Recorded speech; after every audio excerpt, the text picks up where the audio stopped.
இன்றைக்கி நம்ம சேனலில் என்ன ரெசிபி பார்க்க போகிறோன்னா தீபாவளி ஸ்பெஷல் ஒரு சூப்பரான ஸ்வீட் ரெசிபி தாங்க பார்க்க போகிறோம். கடலை மாவு வச்சு ஒரு சூப்பரான கடலை மாவு பர்ஃபி செய்ய போகிறோம். நம்ம சேனலில் ஆல்ரெடி தீபாவளி ரெசிபீஸ்லாம் அப்லோட் பண்ணியிருக்கேன்.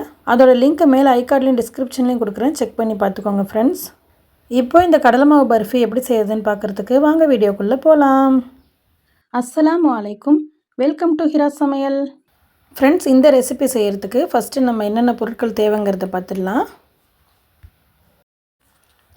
கடலை மாவு 1 கப், நெய் 1/4 கப், ரீஃபைண்ட் ஆயில் 40 ml, எந்த ஃப்ளேவரும் இல்லாத ஆயில் எடுத்துக்கோங்க. சர்க்கரை 2/3 கப் எடுத்துக்கோங்க. இது 135 கிராம் இருந்தது. அடுத்ததாக பால் பவுடர் 1/4 கப் எடுத்துக்கோங்க. இப்போ ஒரு மிக்ஸி ஜார் எடுத்துக்கலாம். அதில் கடலை மாவு சேர்த்துக்கோங்க. சேர்த்துட்டு நாம் எடுத்து வச்சுருக்கிற நெய்யை இது கூட சேர்த்து ஒரு சுற்றி எடுத்துகிட்டு வந்துடலாம்.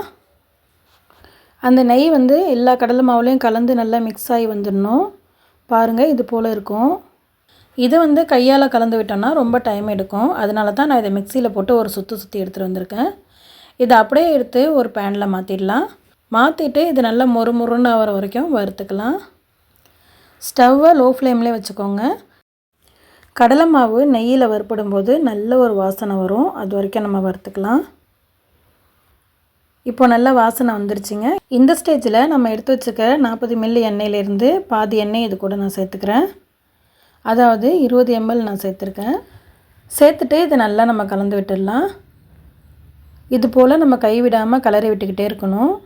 அப்போ தான் அடி பிடிக்காமல் இருக்கும். கடலை மாவு ரொம்ப சீக்கிரம் அடி பிடிச்சிரும். இது ஒரு 5 நிமிஷம் கலந்ததுக்கப்புறம் அடுத்தது பேலன்ஸ் இருக்கிற எண்ணெயை நான் கொஞ்சம் கொஞ்சமாக சேர்த்துக்கிட்டு இருக்கேன்.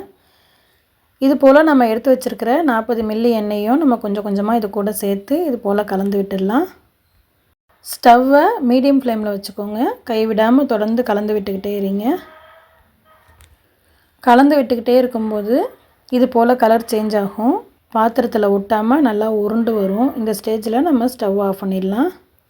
இப்போ இதை நம்ம ஒரு ஓரமாக எடுத்து வச்சிடலாம். அடுத்ததாக ஸ்டவ்வில் ஒரு பாத்திரத்தை எடுத்து வச்சுக்கோங்க.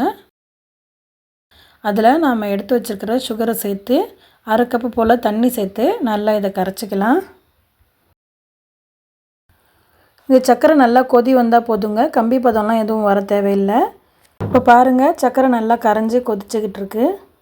இது 1 நிமிஷம் கொதிச்சா போதும். அதுக்கப்புறமா நம்ம ஸ்டவ் ஆஃப் பண்ணிடலாம். ஃப்ரெண்ட்ஸ், இந்த 1 நிமிஷத்துக்குள்ளே நீங்கள் நம்ம சேனலுக்கு புதுசுனா ஹிரா சமையல் சேனலை சப்ஸ்கிரைப் பண்ணிக்கோங்க.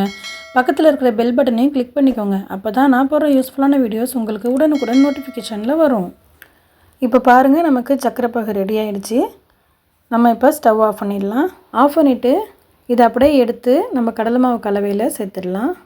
ஃப்ரெண்ட்ஸ், நல்லா நோட் பண்ணிக்கோங்க. இந்த ஸ்டேஜில் ஸ்டவ் ஆஃபில் தான் இருக்கணும். ஸ்டவ் ஆனில் இருக்கக்கூடாது. இப்போ இதை நல்லா நம்ம கலந்து விட்டுடலாம். அந்த சர்க்கரை பாகும் அந்த கடலை மாவு கலவையும் நல்லா மிக்ஸ் ஆகணும். அந்த அளவுக்கு இதை நம்ம நல்லா கலந்து விட்டதுக்கப்புறமா ஸ்டவ் ஆன் பண்ணிடலாம். இப்போ பாருங்கள், நல்லா கலந்து விட்டாச்சு. இப்போ நம்ம ஸ்டவ் ஆன் பண்ணிக்கலாம். ஆன் பண்ணி கைவிடாமல் கலந்து விட்டுக்கிட்டே இருங்க. ஸ்டவ்வை மீடியம் ஃப்ளேமில் வச்சுக்கோங்க. ரொம்ப ஹை ஃப்ளேம்லேயும் இருக்கக்கூடாது, லோ ஃப்ளேம்லேயும் இருக்க வேணாம். இப்போ அடுத்ததாக நம்ம எடுத்து வச்சுருக்கிற பால் பவுடரை சேர்த்துக்கலாம். இந்த பால் பவுடரில் எந்த கட்டிகளும் இல்லாமல் நல்லா கைவிடாமல் கலந்து விட்டுக்கலாம். பால் பவுடர் சேர்க்கும்போது நல்ல டேஸ்ட்டாகவும் நல்ல வாசனையாகவும் இருக்குங்க. நான் இனிப்பு இல்லாத பால் பவுடர் சேர்த்துருக்கேன். நீங்கள் இனிப்பு உள்ள பால் பவுடர் சேர்த்திங்கன்னா சர்க்கரையை கொஞ்சம் கம்மி பண்ணிக்கோங்க. பால் பவுடர் சேர்த்து கலந்து விட்டு நல்லா இது போல் பிரண்டு வந்ததுக்கப்புறமா நம்ம ஸ்டவ் ஆஃப் பண்ணி ஒரு நெய் தடவின பிளேட்டில் நம்ம சேர்த்துடலாம். சேர்த்துட்டு உங்கள்கிட்ட என்ன நட்ஸ் இருக்கோ அதை கட் பண்ணி சேர்த்துக்கலாம். நான் இன்றைக்கி பாதாமும் பிஸ்தாவும் சேர்த்துருக்கேன். கடைசியாக நான் பாதாம் பருப்பு அரைச்ச தூள் இருந்துச்சு, அதையும் சேர்த்துருக்கேன். அவ்வளோதான். நமக்கு இப்போது ரொம்ப டேஸ்ட்டான ஜூஸியான கடலை மாவு பர்ஃபி சூப்பராக நமக்கு தயாராகிடுச்சிங்க. ஃப்ரெண்ட்ஸ், இந்த தீபாவளிக்கு நீங்கள் இந்த ரெசிபியை செஞ்சு அசத்துங்க. இந்த ரெசிபி உங்களுக்கு பிடிச்சிருந்துச்சுன்னா லைக் பண்ணுங்கள், உங்கள் ஃப்ரெண்ட்ஸ் அண்ட் ஃபேமிலிக்கு ஷேர் பண்ணுங்கள். நம்ம ஹிரா சமையல் சேனலை சப்ஸ்கிரைப் பண்ணிக்கோங்க. தேங்க்ஸ் ஃபார் வாட்சிங்.